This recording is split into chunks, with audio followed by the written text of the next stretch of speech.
urus urusan dunia ini. Karena awalnya kadang-kadang saya kalau membaca Quran menolak dalam tafsir ini.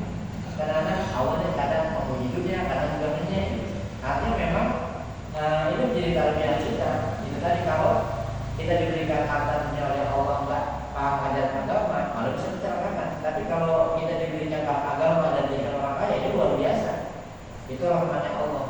Kan kalau dari sifat Allah Ar-Rahman, Ar-Rahman itu salah satu tafsirnya gini: Anda hamba Allah dengan sifat rahmatnya Allah yang dikasih agama kuat, harta juga banyak.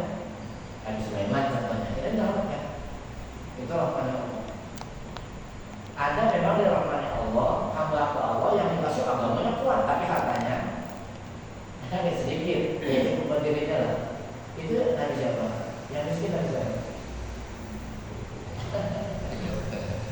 Paling miskin Nabi Isa, Nabi Ayub, semua Nabi kaya kecuali ya Nabi Isa ya. Semua Nabi Ayub itu bukan miskin, cuma jatuh miskin tadinya kaya luar biasa. Yang paling kaya Nabi Daud. Nabi Daud itu ayahnya Nabi Sulaiman. Maka Nabi Sulaiman karena ayahnya kaya, anaknya juga makanya kalau orang kaya kawasnya Nabi Daud semua. Ya dapat keberkahan. Jadi orang kaya ya berkahnya. Dan itu menyelamatkan orang kaya dengan sifat rahmatnya Allah, dikasih dunia dan agamanya kuat, ini menyelamatkan. Dari Sulaiman tentunya orang Nabi. Ada juga memang Nabi yang diberikan agama kuat tetapi finansialnya sedikit, ya Nabi Ayub lah kalau kita contohkan seperti itu. Dan menyelamatkan. Kan yang tidak menyelamatkan ini yang harta tidak. Ya ilmu agama nggak ada. Ini kan dalam dirinya pedang sakti akhirat sengsara namanya. Makanya saya kadang-kadang gini Pak, saya lah.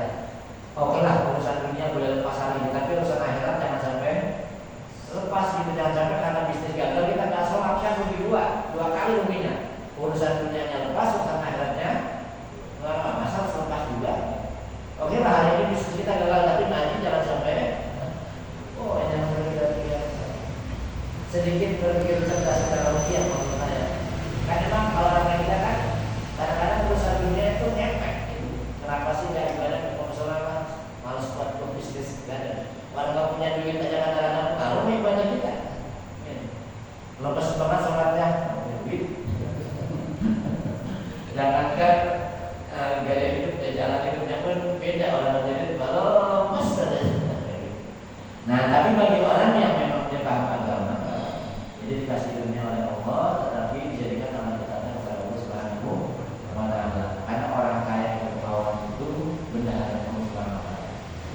Jadi saya akan mikir gini Pak, kalau kita belum dikasih harta yang banyak, mungkin karena Allah bukan pada sama kita, nggak dititip kekayaan karena Allah. Kalau dikasih kaya kita lupa sih masalahnya. Akhirnya dikasihnya kayak gini aja lah. Kalau kayak gini kan sholat masih terus, ngaji masih terus. Tapi kalau dikasih duit banyak, biasanya kira berubah. Kan banyak kalau nanti lah. Kalau sudah punya uang misalnya ngaji, tapi udah punya uang, ya berubah karena tak punya duit kalau ditangani bawaannya panas ya. Karena memang ketika Allah menciptakan dirham dan dinar itu jatuhnya ke tangan iblis. Kata iblis, nah ini yang dijadikan alat satu untuk menjauhkan kita kepada Allah Subhanahu wa Ta'ala. Yang kedua buat memecah persaudaraan. Duitnya mah dia bukan Pak. Ya, duitnya mah dia bukan ada. Duit itu bernilai yang memberi siapa? Kita. Makanya ada yang waktu ya.